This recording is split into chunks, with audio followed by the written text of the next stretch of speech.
whai au ki te ao mārama tihei mauri ora. Piki mai kake mai. O mai te wai ora kia hau e tū te huana te moe te koi ai te pō. Pō I raru ai a wairaka. Papaki tuana ngā kai ki te reinga ka pō kāo, ka pō kāo, ka watea. Ko te taurua mano rua te kaumātai kua poroporoakitia. Ona mate, ona piki ona heke. Ko te taurua mano rua te kaumārua, kua pōwhiritia. Haere mai e te taurua mano rua te kaumārua, me tō pito mata.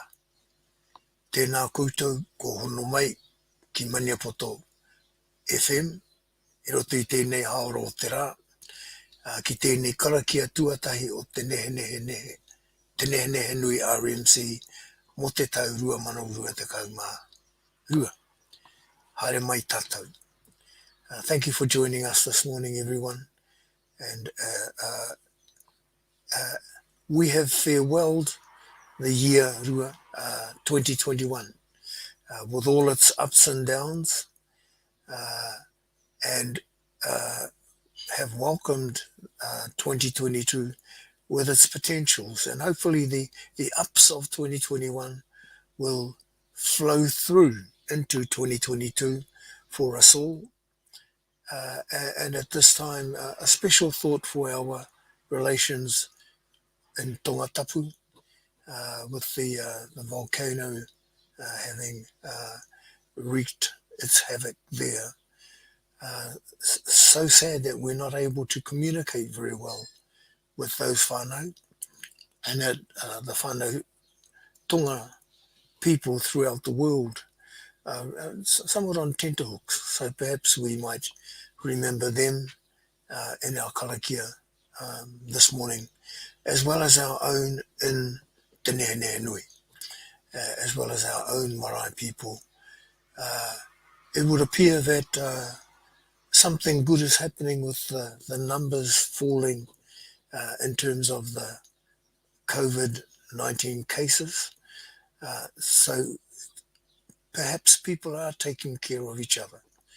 Perhaps we're looking to better times, and that whatever 2022 brings us, tihei mauri ora. We have with us this morning Maria, Huata, and Cassidy, our potential. So let's turn to Maria firstly to start us with a waiata, and then turn to Cassidy for karakia, and come back to Maria for some reflections, and then to close us with a waiata, and then I'll put the full stop to this morning's karakia, apologising that a number of our regular kai karakia have been caught up, but as we go through this Wednesday morning, it's a ritual, but really it's much more than just a ritual. It's a heartfelt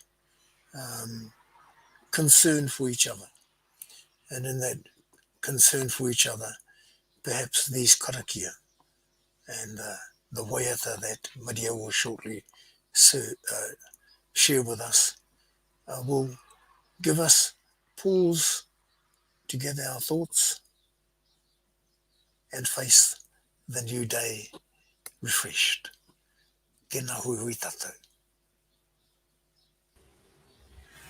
Tēnā koe taku pāpā, o tira koutou katoa, nau mai, hoki mai, karangangia te tauhau. Kia waita tahi ai tātou I tēti waiata, nā taua kai tito rongonui I waituhingia ara ko tākuta Hidney Melbourne.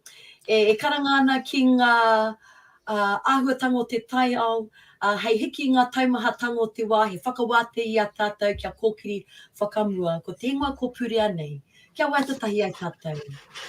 Purea nei e te hau, horoia, horoia e te ua,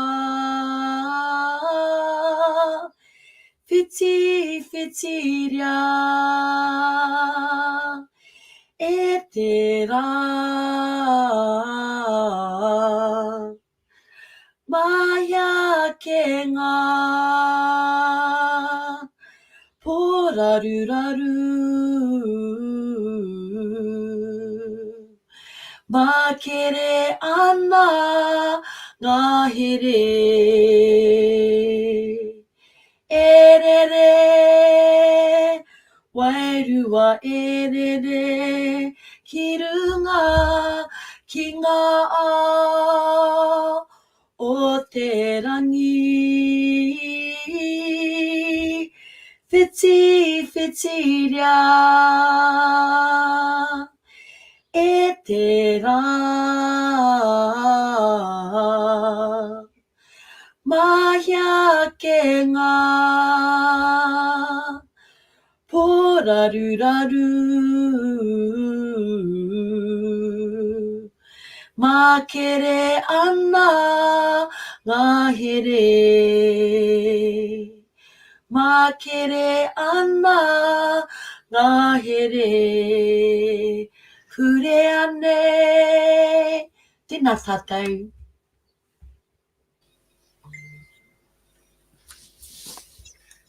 Kia ora Maria. Tēnā koe Cassidy. Tēnā kōrua. Ai, tēnā tātou te iwi. Ngā mihi o te tauhou Pākehā kia koutou. Ko te mana ko te ngākau, ai, I hānea ana I ngā wiki ko tāhurea ēnei. Kori te tātou o te tauhou. Kia inoi tātou. He unuhanga anuku, he unuhanga arangi. He māreretanga, he māunutanga ko te pou kātū, he pou waha te pou, he pou wehe te pou. Kua wehe atu te pou ki tū o pai. Kia tāpaka mai te ao mārama, kia heua mai te ao mārama. Kia mārama I runga, kia mārama I raro, kia mārama I waho, kia mārama I roto. Kia te, kia ho, kia te aho mai I roto. Te toko te ao mārama whano whanake, tū mai te toki haumie, ui tai ki papa rangi. Kia turuki mai te maru atua nui. Kia māhea te ara, kia pūrangi aho tititiro. Kia kotahi te ngākau, kia toi te kupu, toi te mana, toi te arohae. I tū whaka o tinuku, I tū whaka o tirangi, tū turoa whiti whakamauka kia tīna. Tīna haumie, uie, tai ki ahuri. Thank you, Cassidy. Just before we turn back to Maria for a further reflection from you, Maria,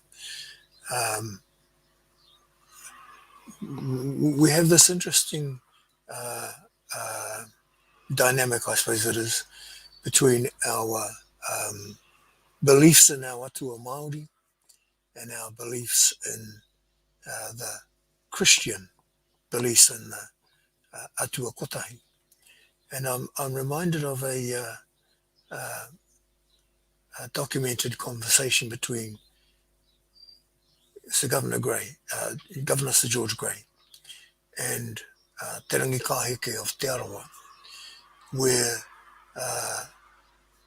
Governor Grey asked Te Rangi Ka Heke, how many atua do Māori have?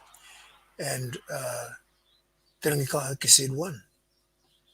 And Governor Grey said, yes, but you got rangi, papa, tāne, mauta, rongo, and gave all of these various names of the various atua.